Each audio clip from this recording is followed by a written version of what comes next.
सवारीचा घेतला पावला निया वाळवंटी तुझी सावली गळा भेट घेण्या भीमेची निघाली तुझ्या राम घोषात इंद्रायणी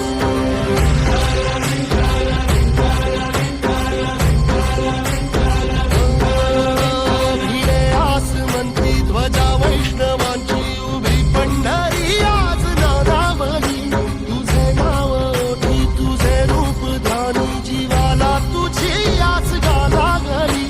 जरी बाप साऱ्या जगाचा परी